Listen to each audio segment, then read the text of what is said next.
ก็ไฟในตำนานผู้สาวฮานี่มีแต่คนนะฮะ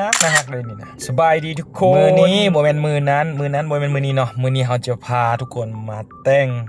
เครื่องเสียงให้กับรถคันนี้เนาะเป็นรถของอ้ายของคอยเองเดี๋ยวพี่กัดฮานจะบอกอยู่ท้ายคลิปเด้อขั้นตอนทำอิฐเนาะเราก็เข้าไปในฮานเพื่อเลือกเครื่องเสียงว่าจะเอาแบบใดดอกแบบใดราคาประมาณใดราคาก็จะเป็นติดอยู่ตามป้ายตามตัวนี้ละเพิ่นจะขายเป็นเงินบาทเด้ออันนี้เด้อมีทั้งดอกใหญ่ดอกน้อยดอกกลางมีเบิดเนาะฮานี้บอกเลยครบวงจรสำหรับค่อยกับบ่ค่อยมีความรู้เกี่ยวกับเครื่องเสียงปานใดเนาะก็มีแต่ถามเจ้าของร้านเอาว่า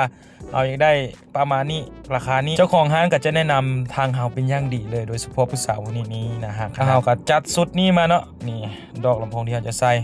จากนั้นทีมงานการสร้างเพิ่นก็จะได้ฮื้อถอนซ่อมแปลงงัดแงะงัดเงาะเพื่อวางลำโพงที่จะใส่ทางในเนาะเพิ่นก็จะเอาลำโพงตัวเก่าออกมาก่อนแล้วก็เปลี่ยนกลับเข้าไปไม้คือตัวไม้ที่เราเลือกมาเนาะเป็นดอกประมาณนี้แหละแล้วเราใส่แล้วก็ยังบ่พอใจเนาะเราก็ไปจัดซับบ็อกมาอีกเพิ่นว่าบ่ค่อยถึกใจปานใดเนาะอ้ายค่อยก็บอกว่ามันบ่ดังพอสำหรับเราก็ได้จัดซับบ็อกมาอีกซับบ็อกนี่ก็ประมาณ2,000 ต้นๆเนาะ 2,000 บาทต้นๆนี่เราก็ใส่เรียบร้อยนี่แล้วอ้ายค่อยก็โทรบอกเมียว่าคืนนี้ก็สิกลับดึกหน่อยนึงเฮ้ยเฮามาตั้งแต่สวยเนาะจนฮอดค่ำเนาะป่านนี้ก็ยังบ่ทันแล้วอันนี้เป็นหน้าฮาร์ดของเพิ่นเด้อแตงโมซาว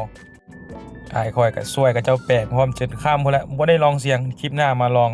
เสียงกันเด้อมาฟังเสียงกัน